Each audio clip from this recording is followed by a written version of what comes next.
नगरी का जिस तरीके से लगातार विकास हो रहा है, लेकिन यहाँ की आस्था को जितना भी टटोला जाए उतना कम है। हर एक मंदिर की अपनी एक आस्था है, अपना एक इतिहास है। लगातार जिस तरीके से अयोध्या नगरी जो है, कहा जाता है कि महादेव के मस्तिष्क पर विराजमान है, लेकिन यहाँ पर नागेश्वर धाम का स्थापित होना, उसके पीछे का क्या कुछ रहस्य है, इसको हम जानने का प्रयास करेंगे। क्योंकि नागेश्वर नाथ को लेकर के तमाम कहानी कही जाती है और सबसे बड़ी बात ये कहा जाता है कि त्रेता युग के दरमियान जो सरयू नदी अब कट करके उस पार को और चली गई है, लेकिन उस दरमियान जो है यहीं पर भगवान नागेश्वर नाथ को जो है वो अपने स्नान कराती थी और फिर उसके बाद वो पीछे की ओर जाती थी। लेकिन जिस तरीके से त्रेता युग के बाद कलयुग का दौर आया तो उस दरमियान जो है सरयू नदी ने अपना मुख मोड़ लिया। इसके पीछे के क्या कुछ इतिहास है ये भी हम जानेंगे। और अगर बात की जाए नागेश्वर नाथ मंदिर को लेकर के, कहा जाता है कि इसको भगवान कुश ने, श्री रामचंद्र के पुत्र लव कुश के छोटे भाई जो कुश हैं, उन्होंने यहाँ पर उनको स्थापित किया था। तो आइए चलते हैं और यहाँ की कहानी को जानने की कोशिश करते हैं, क्योंकि सदियों से चले आ रही इस प्रथा को अयोध्या नगरी त्रेता युग आज जिस तरीके से कलयुग में देखा जा रहा है, तो उस समय अगर बात की जाए तो नागेश्वर नाथ देवों के देव महादेव की यहाँ पर क्या कुछ कहानी और ऐसा क्यों है कि अयोध्या नगरी को भगवान शिव ने अपने मस्तिष्क के दरमियान उसको अपनाया, मस्तिष्क में छपाया और रखा, और आज भी जो है साक्षात भगवान शिव यहाँ पर मौजूद है। तो आइए चलते हैं और जानने का प्रयास करते हैं।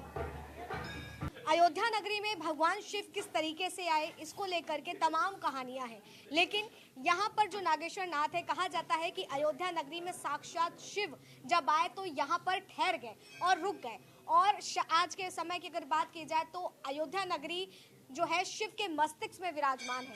अब ऐसी जो कहानियां हैं, इसको लेकर के महाराज जी से जानने का प्रयत्न करेंगे, प्रयास करेंगे और जानेंगे कि आखिर नागेश्वर धाम यानी कि साक्षात महाशिव यहाँ पर कैसे आए। और जो ये कहानी लगातार चलती आई है कि सरयू नदी पहले नागेश्वर नाथ को आकर के छू करके जाती थी, तो वो किस दौरान मुड़ गई। महाराज जी, सबसे पहले आपका परिचय जानेंगे। हमारा नाम ओम प्रकाश पाठक है जी। तो यहाँ पर आप कब से पूजा अर्चना कर रहे हैं? हम तो बहुत दिन से पूजा कर रहे हैं। हाँ।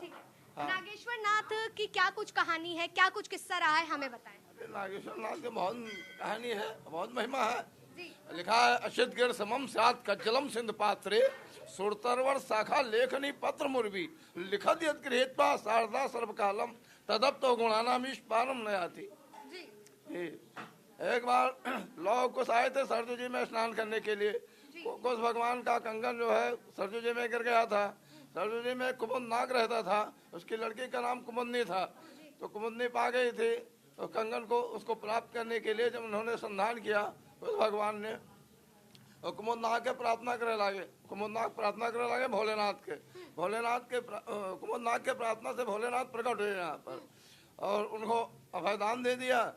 और तभी से जो सब लोग आते हैं यहाँ से उनकी मान्यता पूरी होती है, जो जिस काम से आते हैं यहाँ पर। ठीक है। कहते हैं कि महाराज जी जब शिव जी यहाँ से जाने लगे अयोध्या से, तो कुछ ने उनसे प्रार्थना करी और उनको जबरदस्ती यहाँ पर रुकने का प्रयत्न किया कि वो यहाँ पर रुक जाएं। उसके पीछे की कहानी बताएं। हाँ, उनको अभयदान दिया, अपनी लड़की को उनको दे दिया अभयदान में। हाँ। और जब से सब लोग आते हैं श्रद्धा से, उनकी पूरा होती है काम। हाँ, और सावन में फूल बंगली की झांकी होती है यहाँ पर। अगर बात की जाए तो लगभग कितने लोग श्रद्धालु यहाँ पर आकर के दर्शन कर जाते हैं? यहाँ पर करीबन 1 लाख से ऊपर आकर दर्शन करते हैं जी। हाँ। अगर आज बात की जाए, सोमवार का दिन है, लगातार श्रद्धालु यहाँ पर मौजूद भी हैं। हाँ। मैं आपसे ये जानना चाहूंगी कि लगातार ये बात भी कही जाती है कि जो शिव जी थे अयोध्या नगरी उनकी मस्तिष्क में विराजमान है। हाँ। इसके पीछे की कहानी बताएं। तो विराजमान है ना, स्वर्ग द्वार है, स्वर्ग द्वार में विराजमान है, अपना रहते हैं यहीं।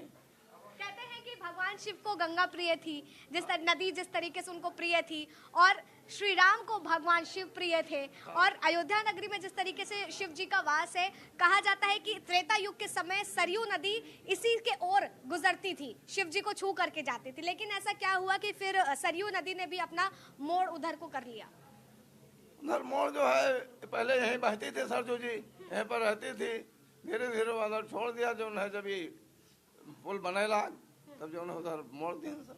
इस मंदिर को लेकर के कितनी आस्था है लोगों में? अरे यहाँ तो करोड़ों आदमी के स्थाएं हैं लगभग। कहते हैं कि साक्षात शिव यहीं पर विराजमान। हाँ, शिव जी यहीं पर विराजमान है। जी। हाँ, जो जिस श्रद्धा से आते हैं उनका पूरा हो जाता है यहाँ पर। अच्छा। हाँ, वैसे नहीं जाते हैं, पूरा हो जाता है। कहते हैं कि जो 12 अच्छे मन से ज्योतिर्लिंगों मानते में हैं एक उनके। सबसे महत्वपूर्ण स्थान ये भी माना जाता है। जी हाँ। जी। तो देखिए हमारे साथ महाराज जी थे जिन्होंने बताया कि 12 ज्योतिर्लिंग में अगर देखा जाए तो ये ज्योतिर्लिंग तो नहीं है, लेकिन ज्योतिर्लिंग से 108 ज्योतिर्लिंग में एक ये है। हाँ, 108 ज्योतिर्लिंग में है। ठीक है। तो देखिए नागेश्वर नाथ की क्या कुछ महिमा है ये भी हमने जाना, और इसी के साथ अगर बात करी जाए तो जिस तरीके से पहले त्रेता युग में बात कही जाती थी कि सरयू नदी जो भगवान शिव हैं इनको छू करके आकर के जाती थी और इनको छूती थी, लेकिन जिस तरीके से बदलाव हुआ, कलयुग का दौर आया, उस दरमियान जो है सरयू नदी थोड़ा दूर कट करके चली गई, लेकिन आज भी जो है नागेश्वर नाथ के निकट है। और कहा जाता है कि साक्षात यहाँ पर भगवान शिव विराजमान है, क्योंकि पूरी अयोध्या नगरी जो है, समस्त अयोध्या नगरी भगवान शिव के मस्तक पर विराजमान होती है। यहाँ पर भक्तजन भी हैं, हम भक्तजन से भी चर्चा करेंगे और जानने की कोशिश करेंगे कि नागेश्वर नाथ को लेकर के उनके दिल में क्या कुछ श्रद्धा है और क्या कुछ कहानी। तो आइए चलते हैं, उनसे बात करते हैं। मेरा नाम मोहिता दीक्षित है। कहाँ से? अयोध्या से ही? वैसे लखनऊ में, लेकिन बीएसए ऑफिस में, यहाँ पे ऑफिस में जॉब करते हैं। ठीक है। तो अयोध्या भगवान में के दरबार आकर के कितनी शांति मिलती है? बहुत ज़्यादा शांति मिलती है, और हम बचपन से जब मंदिर बनने का था तब से यहाँ पे मेरा एक अटैचमेंट था बहुत पहले से, और मुझे नौकरी यहीं मिल गई। 5 साल से हम यहीं पे जॉब कर रहे हैं। हाँ। तो हम मतलब जब भी मौका मिलता है, मैं किसी भी अच्छे ओकेजन पे हम जरूर आते हैं। कहते हैं कि नागेश्वर नाथ यहाँ पर खुद विराजमान है, महादेव यहाँ पर खुद विराजमान है। तो उन सारी चीजों की कहानी जब किससे सुनती हैं तो कैसा लगता है, और यहाँ पर आकर के क्या महसूस करती हैं? मतलब बहुत अच्छा लगता है, और ये मतलब ये जो सरकार है इसके बाद से जो हो रही हैं चीज़ें, ये बिल्कुल पॉजिटिव रिस्पांस दे रही हैं। और भगवान के पास यहाँ आने से इतनी शांति मिलती है, आपको सारे कष्ट हट जाते हैं एकदम। थोड़ी देर के लिए तो ऐसा लगने लगता है कि मतलब हम कहाँ आ गए हैं, एकदम ऐसी जगह पे आ गए हैं जहाँ मेंटली एकदम सुकून, आपको एक बहुत अच्छी शांति मिलती है। तो यहाँ पर शांति को जो है वो आप यहाँ पर जैसे दरबार आती है तो खुशी मिलती है। कितनी मन्नतें यहाँ आकर के पूरी होती हैं? मेरी तो हर मन्नत पूरी होती है। मतलब हम जब भी हमें किसी भी प्रॉब्लम होती है, हम आते हैं और हमारा सब कुछ कार्य यहाँ पे सफल होता है। ठीक है, आइए और लोग भी हैं, और लोगों से चर्चा करते हैं और जानने की कोशिश करते हैं कि उनका क्या कुछ कहना है। क्या नाम है भाई साहब? जी मैम, सुधीर कुमार नाम है। सुधीर, कब से यहाँ पर दर्शन करने आ रहे हैं?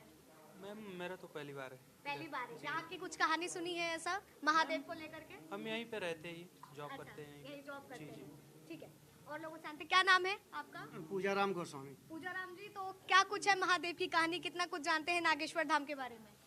नागेश्वर धाम बहुत प्रसिद्ध स्थान है। शंकर जी का एक अंश यहाँ पर निश्चित तौर से है, इसीलिए पूजा अर्चना किया जाता है। भगवान ने भी रामेश्वरम की स्थापना करके पुल बांधने से पहले, लंका जाने से पहले पूजा किया था। यहाँ पर कुछ जी ने उनको स्थापित किया था भगवान महादेव को। जी जी इसके पीछे की क्या कुछ जानते हैं? जी, बहुत पीछे नहीं जानते, लेकिन ये सत्य है। ये सत्य है। क्या कुछ श्रद्धा लेकर के आते हैं और पूरी होती है? जी जरूर पूरी होती है, ईश्वर की कृपा से। अगर अंतर्मन भाव से, सही हृदय से यहाँ पर आया जाता है तो निश्चित तौर से ईश्वर मनोकामना को पूर्ण करता है और सुख शांति प्रदान करता है, ऐसा मेरा मानना है। ठीक है, आपका क्या नाम है? मेरा नाम दिवाकर पांडे है। कब से आ रहे हो यहाँ पे दर्शन करने आप? मैं हो गया 16 साल। 16 साल से आ रहे हो। तो क्या कुछ यहाँ पर श्रद्धा देखी है भगवान शिव की? मैं यहाँ पे आने के बाद में मेरा मन इतना निर्मल हो जाता है कि जो भी दुख होती है सब कट जाती है, बाधाएं कट जाती है। और हमारा सनातन धर्म है कि हम लोग का ऐसा सौभाग्य कि राम मंदिर में दर्शन और हनुमानगढ़ी में दर्शन, नागेश्वर नाथ में दर्शन करने का सौभाग्य मिलता है। और मैं जहाँ तक इस न्यूज़ के माध्यम से लोग देख रहे हैं, मैं ये कहना चाहता हूँ कि हमारे भोले बाबा जैसा भगवान ईश्वर कोई नहीं है, और इनके यहाँ आने से हर चीज़ मन्नत पूरी हो जाती है हम लोग की। सारी मुरादें यहाँ पर पूरी जी, होती हैं। तो 16 साल से आप यहाँ पर दर्शन करने आ रहे हैं। जिस तरीके से अयोध्या का विकास हो रहा है और साक्षात ये बात कही जाती है कि अयोध्या पूरी महादेव के मस्तिष्क में विराजमान है, तो क्या लग रहा है कि वाकई अयोध्या के दिन आ गए हैं? देखिए, हमारे माननीय श्री योगी आदित्यनाथ जी और माननीय श्री प्रधानमंत्री जी का आगमन हुआ। जब से वो प्रधानमंत्री बने और मुख्यमंत्री बने, तब से हमारे अयोध्या में विकास की गंगा बह रही है। और हम लोग का जीवन धन्य है कि ऐसे परमात्मा का दर्शन और ऐसे मुख्यमंत्री का दर्शन हम लोग के जीवन में पहली बार हुआ है। और हम लोग जब तक जीवित हैं तब तक उन्हीं के तरफ हैं।